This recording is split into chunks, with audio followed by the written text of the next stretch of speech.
हामीले लडाईँ सिंहदरबारसित गरेको हो। सिस्टोलमा नगरपालिकाले पनि मैले बजेट राखेको छु भनेर हामीलाई झुक्काइरहेको परिस्थिति छ। बन्सरी डाँडा इलाका अथवा सिस्टोल इलाकामा कस्तो किसिमको तपाईको कम्पनी स्थापना गर्ने हो, त्यो नेपाल सरकार तत्काल अगाडि जानुपर्ने हुन्छ। त्यो फोहोर फाल्ने क्षेत्र, त्यो डम्पिङ साइट, त्यसलाई चाहिँ एउटा व्यवस्था गरे जस्तो हाम्रो एउटा फिलिङ्सको कारणले गर्दाखेरि हामी सिस्टोल एरिया अत्यन्तै तपाईको कारुणिक अवस्थामा पुर्याएको र चाहिँ तपाईको धेरै धनजनको क्षति गरेको, काठमाडौँ उपत्यकामा विभिन्न किसिमको चाडपर्व र हरेक किसिमको तपाईको एउटा कन्जेस्टेड एरिया भएको हुनाले आन्दोलनको रूप परिवर्तन गरिएको, यो आन्दोलनको रूप परिवर्तनको सन्दर्भमा र आजसम्म उहाँहरूले 30वटा अपराधको क्षमा गर्नुभएको रहेछ।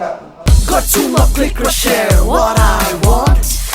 Time to my life with all my thoughts. Say yo. सरकारसँग भएका विविध खालका विभिन्न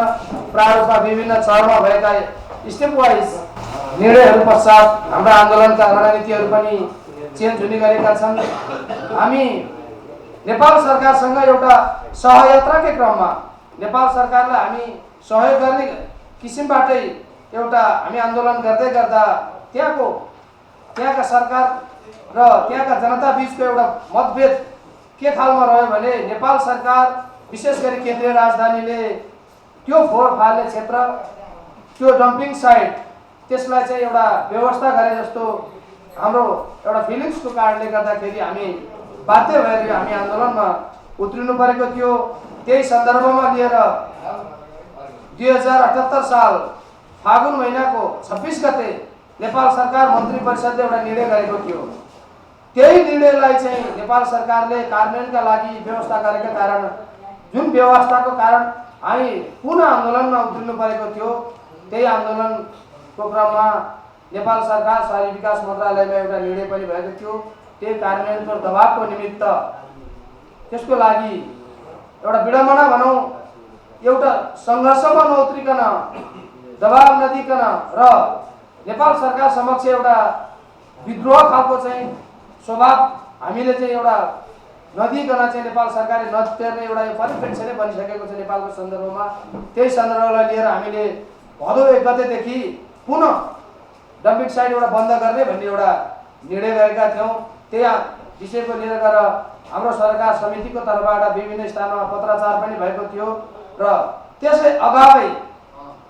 नेपाल सरकारले एउटा सरकार समितिलाई साक्षी राखेर, त्यहाँको स्थानीय जनताहरूलाई साक्षी राखेर एउटा हिजो उसले गरेको निर्णयलाई कार्यान्वयनको तदारुकता देखाएको, हामीप्रति एउटा विश्वासको वातावरण क्रिएट गरेको हामीलाई एउटा जानकारी भएको छ। त्यही जानकारीको लागि सम्पूर्ण जनता यही यहाँबाट मिडिया मार्फत हजुरहरूको सहयोगमा हामीले सबैलाई चाहिँ एउटा जानकारी दिने उद्देश्यले यो सरकार समितिले आज यो पत्रकार सम्मेलन गरेको हो र यही पत्रकार सम्मेलनको आजको यस सम्मेलनमा अध्यक्षता ग्रहण गरिदिनु हुन यस सिस्टोल तथा बन्सरी डाँडा ल्यान्डफिल साइट प्रभावित क्षेत्र सरकार समितिका संयोजक श्री श्रीराम ढुङ्गानाज्यूलाई हार्दिक अनुरोध गर्न चाहन्छु।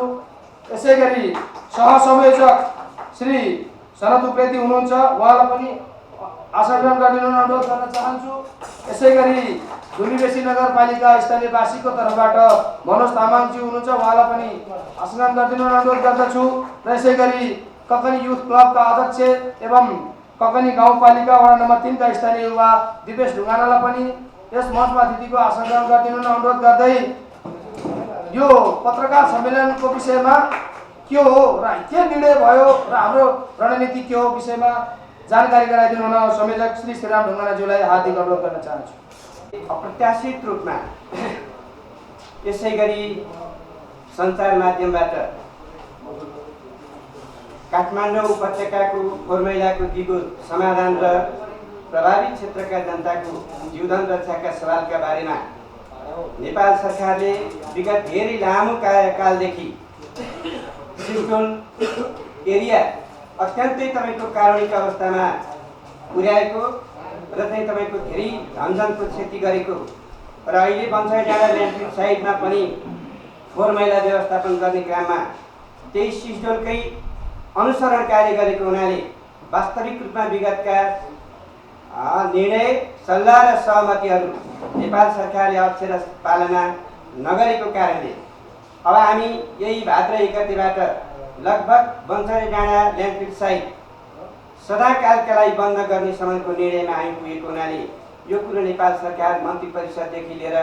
सम्पूर्ण सम्बन्धित निकायलाई हामीले यही साउन 12 गते हामीले यही सञ्चार माध्यमबाट जानकारी गरेका थियौँ र वास्तवमा हामीले निरन्तर रूपमा 10-15 दिनसम्म जति नेपाल सरकारका उच्च अधिकारीहरू प्रधानमन्त्री लेभल शहरी विकास मन्त्रालय र मन्त्री सचिव लेभल र विभागीय डाइरेक्टर र अन्य जनसमुदायको तपाईँको चाहिँ सारा भावनाहरू हामीले चाहिँ दैनिक रूपमा चाहिँ तपाईँको उहाँहरूलाई जानकारी गरिरहेकै अवस्थामा नेपाल सरकारले एउटा वास्तविक रूपमा आजभन्दा पहिलाका सम्पूर्ण गएका दिनहरूको उनीहरूले पनि एउटा आत्मसमीक्षा गर्दै वास्तविक रूपमा अब दीर्घकालीन समस्याको समाधान गर्ने उद्देश्यले हिजोको दिन त्यसको मतलब 2079 साल 4 महिना 29 गते तपाईँको लगभग बेलुका 5 बजे एउटा प्रभावित क्षेत्रको सम्पूर्ण तपाईँको वातावरणीय प्रभाव मूल्याङ्कन प्रतिवेदन लेखन गर्ने तपाईँको चाहिँ एउटा कन्सल्टेन्ट त्यसको प्राविधिक तपाईँको चाहिँ परामर्शदाता तपाईँको नियुक्ति गरेर नेपाल सरकार र प्राविधिक परामर्शदाताको बिचमा भएको सम्झौताको कपी हामीलाई तपाईँको चाहिँ प्राप्त भएको र तपाईँहरूले आन्दोलन स्थगन गरेर अब प्राविधिक चाहिँ तपाईँको टोलीलाई धादिङ र नुवाकोटका जनताले समग्र रूपमा हामीलाई के कस्ता किसिमका प्रभावहरू पर्छन् अहिले सिस्डोलको 18 वर्षसम्मको तपाईँको परिस्थितिले सिस्डोलमा 18 वर्षसम्म तपाईँहरूले पाउनुभएको दुःख हैरानी र त्यहाँ भएका समस्याहरूको बारेमा प्राविधिक टोलीलाई तपाईँको चाहिँ अत्यन्तै तपाईँको चाहिँ एउटा सहयोग स्वरूप तपाईँले चाहिँ सहयोग गर्नुहुनेछ र एउटा प्राविधिक रिपोर्ट चाहिँ तपाईँको 2 महिनाभित्रमा नेपाल सरकारलाई उसले पेश गर्नेछ र त्यो प्राविधिक रिपोर्ट पेश भइसकेपछि नेपाल सरकारले त्यहाँ लेखिएका अक्षर अथवा विगतका सहमतिहरू अब कसरी काम गर्ने भन्ने बारेमा निर्णय गरेर त्यहाँ हुनुपर्ने तपाईँको चाहिँ हाम्रा विगतदेखिका सहमतिहरूको कार्यान्वयनको पक्षमा नेपाल सरकार जानेछ। त्यस कारणले गर्दाखेरि तपाईँले आन्दोलन स्थगन गर्नु पर्यो भनेर प्रधानमन्त्री कार्यालयदेखि लिएर चाहिँ तपाईँको शहरी विकास मन्त्रालय र चाहिँ तपाईँको विभाग लगायतका चाहिँ तपाईँको सञ्चार माध्यम र काठमाडौँ उपत्यकाका सम्पूर्ण जनसमुदायहरूको समेत काठमाडौँ उपत्यकामा विभिन्न किसिमको चाडपर्व र हरेक किसिमको तपाईँको एउटा कन्जेस्टेड एरिया भएको हुनाले हाम्रो जीवनमा यहाँ धेरै जोखिमहरू भए तर सिस्टोल क्षेत्रका जनताको पनि 18 वर्षसम्म भएको त्यस प्रकृतिको हृदयविदारक परिस्थितिका बारेमा हामी जानकार नै छौँ। त्यस कारणले यहाँहरूले एउटा राष्ट्रप्रतिको दायित्व एउटा देशप्रतिको दायित्व र आफ्नो राजधानीप्रतिको दायित्व जिम्मेवार गर्दै प्राविधिक कमिटीलाई चाँडोभन्दा चाँडो सहयोग गर्दै त्यो प्रतिवेदन नेपाल सरकारमा पठाउने किसिमको काम गर्नु पर्यो भनेर अनुरोध गर्नुभएको हुनाले हामीले यो आन्दोलनलाई स्थगन होइन यो आन्दोलनको तपाईँको त्यहाँ रूप परिवर्तन मात्र गरिएको हो। यसको मतलब आन्दोलनको रूप परिवर्तन गरिएको यो आन्दोलनको रूप परिवर्तनको सन्दर्भमा र वास्तविक रूपमा प्राविधिक टोलीलाई कस्तो किसिमको सहयोगहरू गर्ने हामीले अब गर्ने तपाईँको चाहिँ सल्लाह र सहमतिहरू हामी कसरी जान सक्छौँ र काठमाडौँ महानगरपालिकाले आजका दिनबाट उसले कस्तो किसिमको तपाईँको भूमिका त्यो ठाउँमा निर्वाह गर्छ। उनीहरू फेरि बन्सरे डाँडा क्षेत्रमा यसै गरी जब अर्को चाहिँ तपाईँको चाहिँ उद्योग स्थापना नहुने अवस्थासम्म त्यहाँको बस्तीलाई स्थानान्तरण नगर्ने अवस्थासम्म त्यहाँको गुठी जग्गा चाहिँ तपाईँको रैतानी नहुने अवस्थासम्म र त्यहाँको चाहिँ तपाईँको मध्यवर्ती क्षेत्रले पारेको अवसरहरूको तपाईँको चाहिँ एउटा स्थायी समाधानको चाहिँ तपाईँको उपायहरू विकल्प नहुँदासम्म त्यहाँ धेरै किसिमको तपाईँको कठिनाइ स्थानीय जनताहरूले धादिङ र नुवाकोटका जनताहरूले सहनै पर्ने भएको हुनाले त्यसको बारेमा अब नगरपालिकाको तपाईँको त्यसको व्यवस्थापनको रणनीति कस्तो हुन्छ वास्तवमा उहाँहरूको रणनीति हेरेर वास्तवमा हामीले चाहिँ तपाईँको अब भोलिका दिनबाट हामीले आफ्ना गतिविधिहरू सञ्चालन गर्नुपर्ने हुन्छ। यही कुराको जानकारी सञ्चार माध्यमबाट नेपाल सरकार र उसका सम्बन्ध निकायहरू र सुरक्षा निकायहरू र अहिले हामी भन्छौँ काठमाडौँ महानगरपालिकालाई पनि आजसम्मको 17 वर्षको अवधिमा जुन किसिमको कमी र कमजोरी राज्यको साधन र स्रोत लिएर नगरपालिकाले जुन किसिमको तपाईँको अवांछित गतिविधि अवांछित तपाईँको चाहिँ क्रियाकलाप र त्यहाँको वातावरण विनाश र त्यहाँका जनताको जीवनको गम्भीर प्रकृतिको समस्याहरू खडा हुँदा पनि उहाँहरूले कुनै किसिमको चासो नदेखाउनु भएको सम्पूर्ण तपाईँको चाहिँ देशवासी सबैलाई जग्गाएर भएकै कुरा हो। त्यसो भएको हुनाले अब एउटा तपाईँको चाहिँ म फेरि कुनै हिजोको नेपाल सरकार र यो प्राविधिक परामर्शदाताको बिचमा भएको चाहिँ तपाईँको दस्तखत जुन यो उहाँहरूको चाहिँ एउटा कन्ट्याक्ट 2 महिनाभित्रमा सम्पूर्ण त्यो क्षेत्रको वातावरणीय प्रभाव मूल्याङ्कन प्रतिवेदन नेपाल सरकारलाई पेश गर्नुपर्ने विषयमा EIA मात्रै भनिएको छ।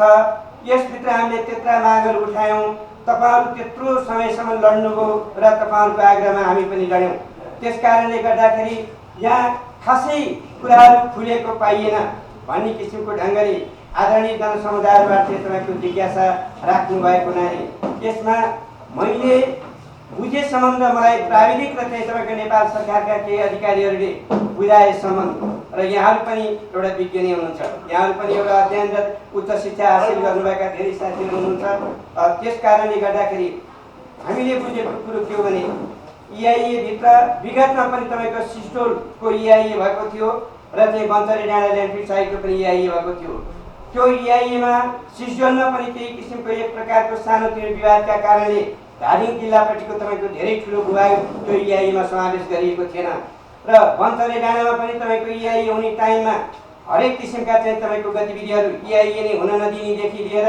EIA मा चाहिँ तपाईको हरेक किसिमका चाहिँ तपाईको कमी कमजोरी भएकै कारणले हामीले विगत 15 वर्षदेखि नेपाल सरकार मन्त्री परिषद र सम्बन्धित मन्त्रालय र नगरपालिका लगायतका सम्बन्धित अधिकारीहरूलाई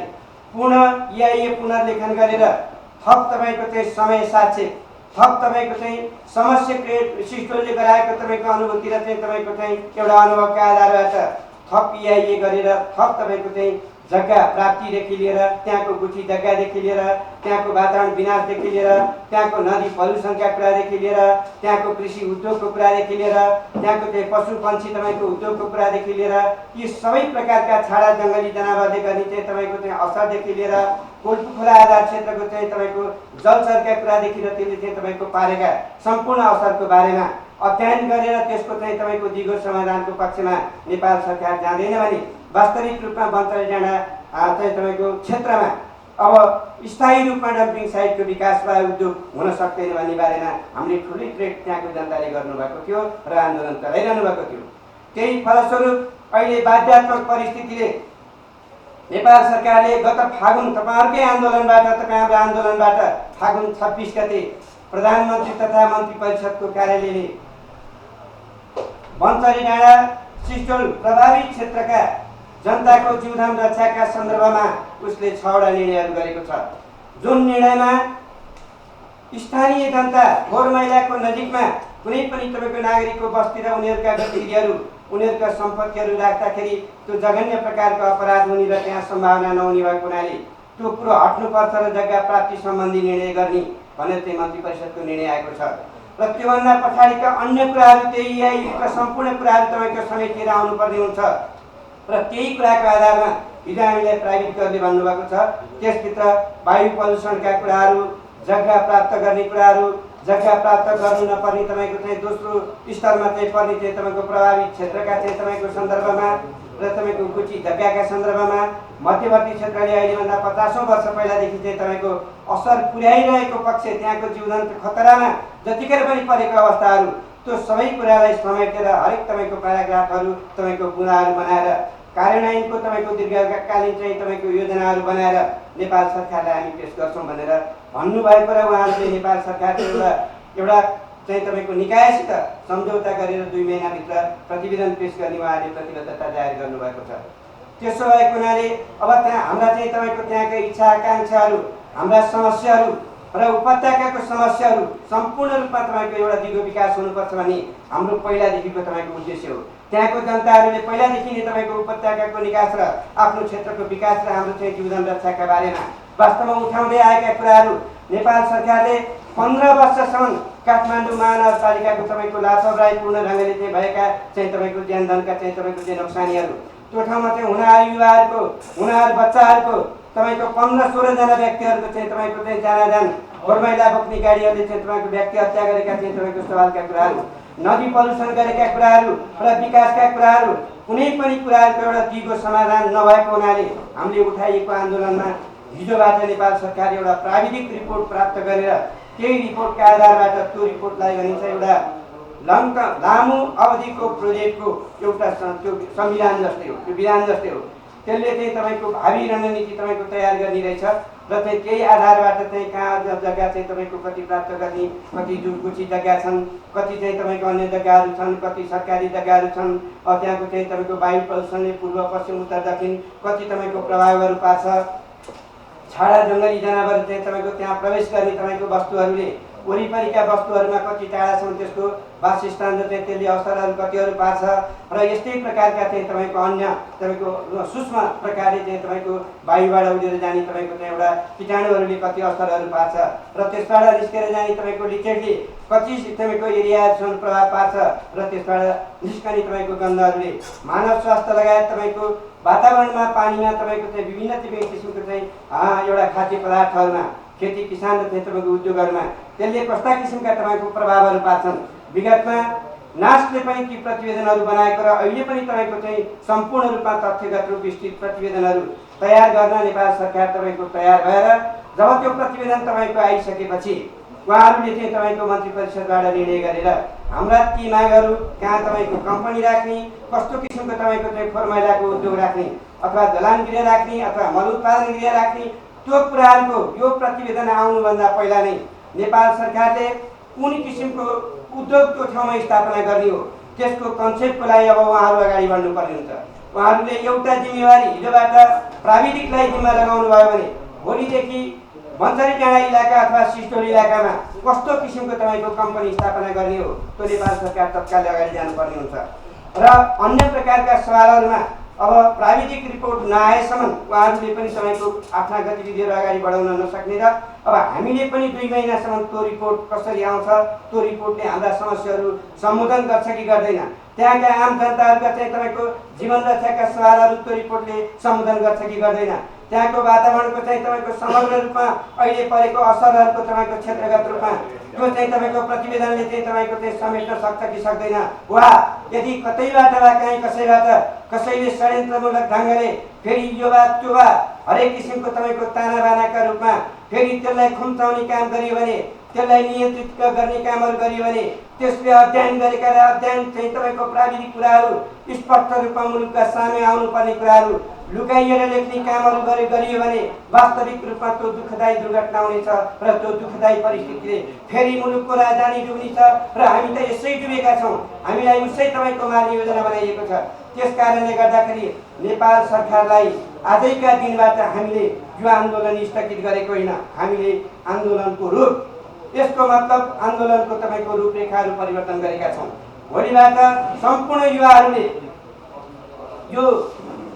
समितिमा आबद्ध हुनुभएका र आबद्ध नहुनुभएका आम चाहिँ तपाईँको चाहिँ सङ्घर्षमा लागिरहनुभएका आदरणीय जनसमुदायले चाहिँ प्रत्येक पालामा यो 2 महिनासम्म त्यहाँ जाने प्राविधिक तपाईँको चाहिँ टोलीलाई सहयोग गर्नुपर्नेछ र त्योभन्दा पछाडि हामीले प्रत्येक कुराहरूमा, प्रत्येक बुँदाहरूमा, प्रत्येक वातावरणीय तपाईँको ऐन कानुन मानव अधिकारको चाहिँ तपाईँको चाहिँ हित र हकलाई लिएर, हाम्रा मौलिक अधिकारहरूका हित र हकलाई लिएर तपाईँको हाम्रो चाहिँ तपाईँको संविधानले हामीलाई दिएको अधिकारहरूको चाहिँ तपाईँको भित्र रहेर वास्तविक रूपमा प्रतिवेदन आउँछ कि आउँदैन त्यो कुरा हामी तपाईँको चाहिँ प्रत्येक दिन तपाईँको हामी वाद गरिरहन्छौँ, उहाँहरूलाई हामी अनुरोध गरिरहन्छौँ, हामी फलो गरिरहन्छौँ र तपाईँहरूको हामीलाई प्रत्येक दिन घडी घन्टा यसै गरी तपाईँको सहयोगको हामी अपेक्षा गर्छौँ। र यस कारणले गर्दाखेरि तथ्यगत रूपमा, स्थलगत रूपमा हाम्रो चाहिँ तपाईँको भावनालाई बुझेर, देशको भावनालाई बुझेर उपत्यकामा यो 50 वर्षसम्म कहिल्यै पनि उपत्यकाको तपाईँको फोहोर मैलाको समस्या हल नहुने किसिमको षड्यन्त्र राज्य भएको ठाउँमा, कानुन भएको ठाउँमा,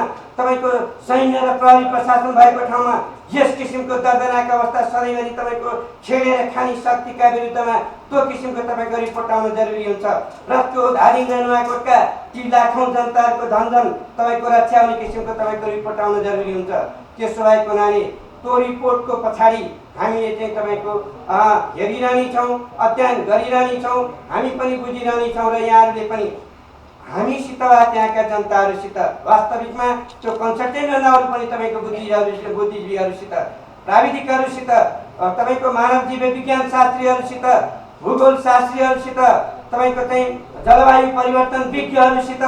लगायतका तपाईँको राजनीतिक व्यक्तिहरू समेतको सल्लाह र परामर्शमा वास्तविक रूपमा आउने प्रतिवेदन एउटा युगान्तकारी रूपमा होस्। मन्त्री डाँडा त्यो इलाका क्षेत्रमा युगान्तकारी रूपमा प्रोजेक्टको विकास गर्ने भइसकेपछि त्यो किताबले, त्यो बुकले भोलि आउने तपाईँको प्रतिवेदनले सम्पूर्ण हाम्रा चाहिँ तपाईँको युगान्तकारी सन्ततिहरूको भविष्य सुनिश्चित गरी आउन सकेन भने वास्तविक रूपमा त्यो आएकै दिनबाट हामीले अर्को तपाईँको चाहिँ जीवन मरणको आन्दोलनको घोषणा गरेर फेरि यो सरकारसित यो नगरपालिकासित यो तपाईँको चाहिँ प्राविधिक परामर्शदातासित हरेकसित हामीले तपाईँको चाहिँ एउटा कानुनी लडाईँ वैज्ञानिक लडाईँ हरेक ढङ्गले तपाईँको हामी जान नपरोस् भन्ने किसिमको म यही तपाईँको चाहिँ के अरे सञ्चार माध्यमहरूबाट तपाईँहरूलाई उपस्थित गराएर म हार्दिकतापूर्वक उहाँहरूलाई अनुरोध गर्न चाहन्छु। अब म अर्कोतर्फ नगरपालिकातर्फ तपाईँको चाहिँ तपाईँहरूको ध्यान केन्द्रित गर्दै फेरि अर्कोतर्फ सामाजिकतर्फ तपाईँको आउनुपर्ने छ र काठमाडौँतर्फको चाहिँ तपाईँको अहिले फागुनदेखि आजसम्म ओखरको अथवा चाहिँ तपाईँको नुवाकोट र धारीका जनतालाई यहाँ काठमाडौँभित्र बसेर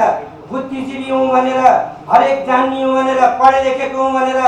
18 तले घरदेखि लिएर डेरामा बस्नेदेखि लिएर मैले यो ठाउँमा भोट हालेको हौँ भनेर त्यहाँका जनतालाई तपाईँको गोली हानेर मारिएर फर्काउनु के अरे लानुपर्छदेखि लिएर त्यहाँ चाहिँ तपाईँको चाहिँ हरेक निर्मलतापूर्वक दमन गर्नुपर्छदेखि लिएर हरेक किसिमका तपाईँको अमानवीय गतिविधिहरू राज्य प्रशासनलाई तपाईँको उक्साएर त्यहाँ दमन गर्नुपर्छदेखि लिएर यस्ता किसिमका अवांछित गतिविधिहरू लेख्ने यस किसिमको तपाईँको चाहिँ पढाइ लेखाइ भएका व्यक्तिहरूले सोच्न र सुन्न जरुरी छ। एउटा मान्छेको पनि तपाईँको प्राणी उस्तै हो, हजारौँ मान्छेको पनि प्राणी उस्तै हो। एउटालाई पनि तपाईँको सधैँ उसको आयुभरि बाँच्न मनहुन्छ र लाखौँ मान्छे बसेका ठाउँमा पनि तपाईँको उसलाई बाँच्न मनहुन्छ। त्यसो भएको हुनाले त्यस खालका बुद्धिजीवीहरूलाई, त्यस खालका नगरवासीहरूलाई, त्यस खालका चाहिँ तपाईँको चाहिँ गाउँवासीहरूलाई हामी के आग्रह गर्न चाहन्छौँ भने तपाईँहरूले सबभन्दा ठुलो कुरो मानवताको ऐन उत्तरी सडक लगायतका कानुनी कार्यालयहरूमा किन्न पाइन्छ। त्यहाँ एउटा मानवताको तपाईँको किताबहरू पढ्नुहोस्,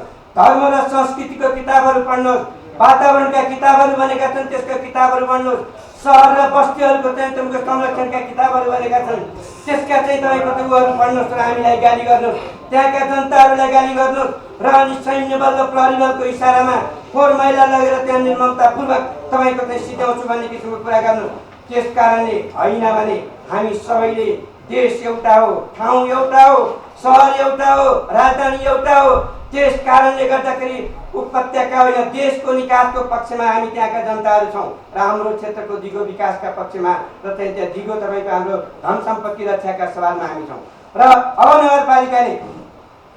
2062 साल जेठ 6 गतेबाट आजसम्म उहाँहरूले 30वटा अपराध त्यो ठाउँमा गर्नुभएको रहेछ। त्यो 30वटा अपराधहरू अब आजैका दिनबाट तपाईँहरूले भोलिदेखि बन्तरी डाँडामा फोहोर मैला लैजाने सवालमा सिस्टोलको एउटा दीर्घकालीन र तपाईँको आधुनिक तपाईँको चाहिँ व्यवस्था कसरी गर्न खोजिएको छ त्यसको चाहिँ तपाईँको प्रोग्राम तपाईँहरूको के छ या वा नगरपालिकाको छैन भने यही भित्र त्यो राख्नुपर्ने हो कि होइन त्यो कुराको हामीलाई तपाईँको एउटा किटानी तपाईँको लिखित रूपमा नगरपालिकाले जानकारी दिनु जरुरी हुन्छ। किनभने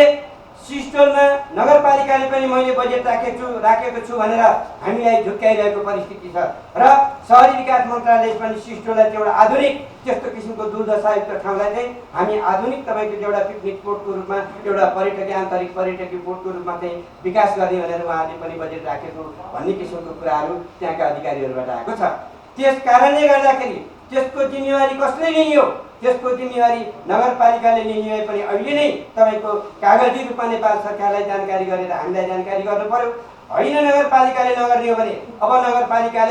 नगरपालिकाका शासकहरूले त्यहाँका विगत 30औं वर्ष तपाईँको चाहिँ खाएर आएका र राजधानीलाई चाहिँ तपाईँको बेकुफ बनाएर शासन गरिरहेका व्यक्तिहरूले एउटा कुरो गर्नु जरुरी मैले देखेको छु। मैले हिजो मुख्य सचिवको कार्यालय पनि सल्लाह गरेको थिएँ, मैले शहरी विकास मन्त्रालयमा पनि मैले सल्लाह गरेको थिएँ। अब नगरपालिकाले कहिल्यै पनि उपत्यकाको समस्या समाधान गर्न सक्ने सम्भावना यो मुलुकमा छैन। किनभने उहाँहरू एक त 16, 17, 18 नगरपालिकाहरू हुनुहुन्छ, उहाँहरूकै तपाईँको कुरा मिल्दैन। र दोस्रो कुरो एउटाको मात्र तपाईँको थाप्लामा हालेर ऊ चाहिँ तपाईँको यहाँको चाहिँ छालु बन्ने र समस्या चाहिँ तपाईँको हल नगर्ने त्यस्तो किसिमको दोधारे चरित्रको नगरपालिकाले तपाईँको हाम्रो आमूल परिवर्तनकारी तपाईँको चाहिँ समस्या समाधान गर्न सक्दैन। त्यसो भएको हुनाले उहाँहरूले आफूले उपत्यकाको फोहोर मैला उठाएर एउटा कम्पनीमा तपाईँको लैजाने भन्दा बाहेकको अरू सम्पूर्ण तपाईँको चाहिँ कामहरू त्यसको चाहिँ तपाईँको विकासहरू त्यसको चाहिँ सबै जिम्मेवारी नेपाल सरकार तपाईँको चाहिँ के अरे शहरी विकास मन्त्रालयले वा उसको विभागले गरोस् भनेर उहाँले पत्र चाहिँ तपाईँको तत्काल 1 हप्ताभित्रमा तपाईँको यो 2 महिना जुन यो प्राविधिक तपाईँको प्रतिवेदन प्राप्त हुनुभन्दा पहिला उहाँहरूले सम्पूर्ण त्यस प्रकारको खेल्ने जिम्मेवारी शहरी विकास मन्त्रालय वा प्रधानमन्त्री कार्यालयलाई फिर्ता गर्नुपर्ने हुन्छ। यदि त्यस ढङ्गले यो तिनै सहरको 40-50 वर्षसम्मको उत्पाद फेरि आफ्नै टेबलमा, आफ्नै घरमा, आफ्नै दराजमा राखेर खेलेर खाने किसिमको यदि षड्यन्त्रको तानाबाना बुनिएको हो भने वास्तविक रूपमा हामीले त्यो चाल पाउने बित्तिकै अहिलेकै हालत तपाईँको त्यहाँ हामी कायम गर्छौँ। त्यस कारणले गर्दाखेरि अब नगरपालिकाले उठाएर फोहोर मैला लैजानेभन्दा बाहेकको सम्पूर्ण तपाईँको साधन स्रोतहरू कब्जा गरेर यहाँका आन्तरिक तपाईँको सूक्ष्म मालिकहरू पाल्छु भनेर उहाँहरूले तपाईँको कुनै पनि तपाईँको त्यहाँ प्रयास नगर्दा हुन्छ। त्यसो भएको हुनाले यसको जिम्मेवारी चाहे नगरपालिकाले दियोस् चाहे नदियोस्, हामीले अहिलेसम्मको लडाइँ नगरपालिकाका भ्रष्टाचारीहरूसित होइन, हामीले लडाइँ सिंहदरबारसित गरेको हो, हामीले लडाइँ उहाँहरूसित तपाईँको जितेको हो र उहाँहरूले अब प्राविधिक प्रतिवेदन आइसकेपछि त्यहाँका लाखौँ जनताको चाहिँ भविष्य सुनिश्चित गर्छौँ र यहाँका चाहिँ करोडौँ जनताको सहरलाई एउटा सुसज्जित र राम्रो सहर गर्छौँ भन्ने किसिमको प्रतिवेदन यदि आउनका लागि हामीले अपेक्षा गर्दै हामी आइपुगेका छौँ। र अब मैले अघि नै भने 30वटा अपराधमध्ये धेरै अपराधहरू छन् काठमाडौँ महानगरपालिकाको। अब त्यो अपराधको फेरिस्ता अहिले पनि उहाँहरू हामीलाई झुक्क्याएर एउटा अपराध गरिरहनु भएको छ। उहाँहरूले अहिले गन्ध निरोधक भनेर आइएको औषधि अत्यन्तै तपाईँको अन्य झिँगाजन्य तपाईँको चाहिँ एउटा जीवाणुहरू अत्यन्तै तपाईँको फैलिएर सारा धादिङ र नुवाकोटका चाहिँ तपाईँको 10औं किलोमिटरसम्मका गाउँहरू झिङ्गै झिङ्गा गन्दै गन्दा तपाईँको भुसुना हरेक प्रकारका चाहिँ तपाईँको चाहिँ जीवहरूको तपाईँको क्षेत्रको रूपमा रूपान्तरण भयो। त्यसो भएको हुनाले त्यसलाई गन्ध निरोधक गर्ने तपाईँको चाहिँ सेन्टानोल लगायतका चाहिँ तपाईँको अन्य विषादी तपाईँको औषधिहरू सम्मिश्रण गरेर त्यसको न्यूनीकरणका उपायहरू बिहान एकचोटि हाल्दा पानी परेन भने राति 12 बजेसम्म तपाईँको चाहिँ केही बास्नाहरू आउने चाहिँ तपाईँको औषधिहरू छन्। त्यस्तो किसिमको महँगा चिजहरूलाई उहाँहरूले आफ्नो घरमा होटेलमा आफूले चाहिँ तपाईँको भाडामा लगाएको टोइलेटमा बेचेर त्यहाँ चाहिँ तपाईँको रित्तो पानीको ट्याङ्की खोलाबाट पानी भरेर लिएर गएर हालेर त्यहाँको जनतालाई बेकुबी बनाउने काम नगरपालिकाले गर्नुभएको हुनाले तपाईँहरूले त्यो कुरा भोलि बिहानबाट तपाईँको बन्द गर्नुपर्छ। अर्को कुरो, तपाईँहरूलाई गत कार्तिक 15 गते मुख्य सचिवको अध्यक्षतामा 13 जना सचिवहरूले तपाईँको बसेर गर्नुभएको निर्णयमा तपाईँहरू सम्पूर्ण उद्योगपतिहरूले नगरपालिकाहरूले बख्तरबन्द गाडीमा 1 केजी पनि फोहोर नखस्ने गरी तपाईँहरूले 1 महिनाभित्रमा प्रबन्ध गरेर सिस्टोल तथा बन्तरी जान लानुपर्नेछ भनेर गरिएको निर्णय आज कति महिना बित्यो र पनि तपाईँको हिजो फोहोर खसेको कारणबाट तपाईँको फोहोर रोकिएका छन्। हरेक किसिमको कारणले तपाईँको फोहोर मैलाहरू रोकिएका छन्। अब देशले निकास पाउने भयो, राजधानीले निकास पाउने भयो, धादिङ र नुवाकोटका जनताले 15 वर्षसम्म गरेको सङ्घर्षको निकास पाउने भयो भन्ने भइसकेपछि फेरि नगरपालिकाले चाहिँ तपाईँको पालन पोषण र संरक्षण गरेर राखेका केही भाइ भारदारहरूले फेरि सिस्टोल फेरि मगटा टोल बनाउनका लागि ये हुन नदिनका लागि रिपोर्ट नलेख्नका लागि उपद्रव मचाउनका लागि सधैँ उपद्रवमा चाहिँ तपाईँको आफ्ना शाखा सन्तान पाल्न सकिन्छ भन्ने उद्देश्यका खातिर फेरि मुलुकलाई गुमराहमा राख्न थालिएको छ भन्ने कुरो मैले चाहिँ सुन्नमा आएको छ। त्यस कारणले यो किसिमको उपद्रव त्यो ठाउँमा बस्ने भाइहरूले पनि गर्नु जरुरी छैन, किनभने त्यो ठाउँ सप्रिय त्यहीँका तपाईँका दाइ आमा भाइ छोरा मामा मावली ससुराली र आफ्नो क्षेत्र तपाईँको सप्रिने हो। यदि तपाईँहरूले बिगार्नु भयो भने अहिलेको इतिहास 99.9 जनताहरू राज्यसित लडेर उनीहरूले जितिसकेका छन्। त्यस कारणले 1-2 जना व्यक्तिहरूलाई कसैले यहाँबाट बागदरबारबाट ब्याट्री हालिदिएर त्यहाँ गएर जनवादी हुन खोजेर कुनै हालतमा तपाईँको केही हुनेवाला छैन। त्यसो भएको हुनाले अब तपाईँ हाम्रो सम्पूर्ण सहयोग प्राविधिक कमिटीतर्फ र नेपाल सरकार केन्द्रीय गभर्मेन्टतर्फ ध्यान आकर्षण गर्न म चाहन्छु। र अर्को कुरो ढिलो भयो भनेर आएको रहेछ, त्यो ढिलो नै हुन्छ। यहाँ कार्यक्रममा अर्को कार्यक्रममा आउनुभएका नेताहरूजी पनि तपाईँ हाम्रो कमजोरीका कारणले आज राष्ट्र डुबिरहेको अवस्था छ, देश डुबिरहेको अवस्था छ। वासिङटन डिसीमा उपत्यकाको राजधानी तपाईँको फोहोर मैलाले डुबेको त्यहाँको चाहिँ तपाईँको जो बाइडेनले तपाईँको हेरिरहेको अवस्था छ। कार्यक्रममा 5 मिनट तपाईँको ढिला भएर के नै फरक पर्छ, यहाँ केही फरक पर्नेवाला छैन। त्यस कारणले गर्दाखेरि हाम्रा कुराहरू नेपाल सरकारका धेरै अधिकारीहरूलाई सुनाउन जरुरी छ, धेरै सञ्चार माध्यमहरूलाई सुनाउन जरुरी छ, धेरै तपाईको अबुझ मूर्ख तपाईको यति लाख भोट हाली मान्ने तपाईको बुद्धुहरूलाई सुनाउन जरुरी छ। त्यसो भएको हुनाले हामीले चाहिँ तपाईको 2 मिनेट लिएर तपाईले चाहिँ तपाईको कुनै आपत्ति लिइरहनु पनि जरुरी छैन। किनभने सिंहदरबारमा यो 15 वर्षसम्म कति पार्टीका प्रधानमन्त्रीहरू फेरिए, कति पार्टीका अर्थमन्त्री फेरिए, कति पार्टीका सैन्य मामिला मन्त्रीहरू फेरिए। त्यसले यो मुलुकको निकास दिन चाह्यो चाहेन, कसैले पनि चाहेन। ठुला कुरा गरेर त्यसले चाहिँ तपाईको चाहिँ मुसिर त्यसलाई टार्गेट गरेर 2 जना चाहिँ तपाईको चाहिँ 2 रुपैयाँका व्यक्तिहरू खटाएर हुन्छ, हुँदैन। त्यस कारणले गर्दाखेरि दिगो समाधानका लागि प्रत्येक सांसदको जिम्मेवारी हो, प्रत्येक क्लबको जिम्मेवारी हो, प्रत्येक स्कुलको जिम्मेवारी हो, प्रत्येक सैन्य प्रशासनदेखि लिएर अन्य प्रशासनहरूको जिम्मेवारी हो। यस्ता जिम्मेवारीबाट प्रत्येक व्यक्ति चाहिँ तपाईको चाहिँ हर हमेसा तपाईको भागेर आज यो देशको दुर्दशा बनाइएको छ। खर्चको हकमा हेर्ने भने वार्षिक रूपमा तपाईको 6 अर्ब तपाईको फर्मुला समाधानमा छ, 3 अर्ब सिस्टममा तपाईको समस्या समाधानमा छ। हामीले यस्ता किसिमका जघन्य प्रकारका कुराहरू सबैले सुनेर यसको समाधानको पक्षमा तपाईँ हामी लाग्नुपर्छ। र आउँदाका दिनमा हामीले संसदीय समिति, विकास समिति, अन्य समिति, पूर्वाधार समिति र चाहिँ तपाईको नासका तपाईको विज्ञहरू, टियु केयु का चाहिँ तपाईको विशेषज्ञहरू हरेक किसिमको सभा सम्मेलन र गोष्ठीका आधारबाट हामीले पनि प्रतिवेदन बनाउँछौँ र त्यो प्रतिवेदन बनाउने कुरामा तपाईको सहयोगको अपेक्षा म गर्दछु। र त्यस किसिमको तपाईको प्रतिवेदन हामी ट्याली गरेर हेर्छौँ। यो अहिले गठन भएको कमिटीको प्रतिवेदन र हामीले लेखन भएको प्रतिवेदन तपाईको चाहिँ कुन चाहिँ तपाईको चाहिँ उच्च स्तरको हुन्छ, केही किसिमको नेपाल सरकारले तपाईको स्वीकृति गर्न बाध्य हुनु पर्ने किसिमको परिस्थिति यो कन्सल्टेन्टले नगरोस् भन्ने किसिमको म आग्रह पनि गर्दछु। अब एउटा हाम्रो ठाउँमा तर मलाई त्यो ठाउँमा जानु छैन, त्यो विषयवस्तुमा जानु छैन। 1 गतेबाट आन्दोलन हुँदैछ र नेपाल सरकारले आम रूपमा चाहिँ त्यो क्षेत्रका आम जनताको चाहिँ तपाईको समस्या हल गर्दैछ भन्ने भइसकेपछि बागदरबारबाट खुमन्तर गरेर गएका मान्छेहरूले गरेको उपद्रवसँग धादिङ र नुवाकोटेका कुनै पनि स्वाभिमानी जनतालाई, कुनै पनि तपाईको एउटा त्यो उपत्यका र देशको हित चाहने जनतालाई त्यसले काहीँ छुनेवाला छैन। त्यस कारणले गर्दाखेरि कालो नखानु, कालो केही पनि तपाईको आउँदैन। नबिलाउनु, नडराउनु। हामीले फागुनमा त्यसै गरी तपाईहरूले 17 दिनसम्म फागुनको टन्टला फुलको घाममा बन्चरी डाँडा चाहिँ तपाईँको ठुलो खोलामा आन्दोलन गर्नुभयो। जुन बेलामा बन्चरी डाँडाभित्र लगभग 90 करोड भन्दा तपाईँको बढीको साधन स्रोतहरू त्यहाँ 3-4 कम्पनीहरूका सामानहरू थिए। त्यो दिन एउटा बालुवाको छिर्काले त्यत्रो 17 दिनसम्म तपाईँको त्यो कम्पनीहरूलाई त्यहाँको जनता कसैले हालेन। त्योभन्दा पछाडि तपाईँको असार जेठमा हामीले आन्दोलन गऱ्यौँ।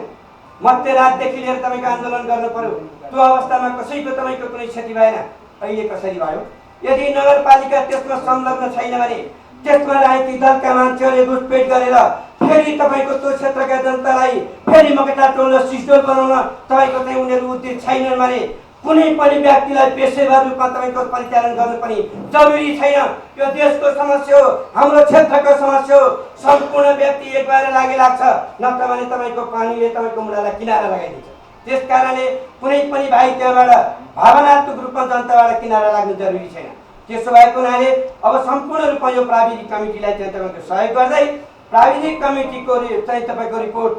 शहरी विकास मन्त्रालय मार्फत प्रधानमन्त्री कार्यालयमा पेश भएका दिनबाट हामीले फेरि अनन्तकालसम्म वा अनिश्चितकालसम्म फेरि बन्चरी डाँडा रोक्नु पर्यो भनेर हामीले अर्को अपिल जारी गर्नु नपरोस्। यति भन्दै अब यहाँ अर्को समयको पाबन्दीका कारणले गर्दाखेरि मैले मेरो केही भनाइहरू थुप्रै हुँदाहुँदै पनि यो रामकुमारी झाँक्री मन्त्रीज्यू यही जेठ 27 गते उहाँले गरेको तपाईँ उहाँको अध्यक्षतामा भएका निर्णय लगायतका सारा मैले चाहिँ तपाईँको पढेर सुनाउने तपाईँहरूलाई चाहिँ तपाईँको जमातको गरेको थिएँ र अस्ति मन्त्रीजीको तपाईँको निर्देशन पनि मैले तपाईँको पढेर सुनाउने विचार गरेका थिएँ। मैले मुख्य सचिव र प्रधानमन्त्रीजीले निर्णय गरेर पठाउनु भएका कुराहरू पनि तपाईँको चाहिँ सुनाउने विचार गरेका थिएँ। तर समय साथसाथ यो समयको अभावले गर्दाखेरि अब मेरो 2 शब्द यहीँ अन्त गर्दै तपाईँहरूसित म आज बिदा हुन्छु। हस्त धन्यवाद, नमस्कार। Yo to Insta, go fun on and on. Say yo to Insta, go fun on and on. Say you to life and self SayyoSIM non-stop free Instagram र अन्य थुप्रै सुविधाहरू।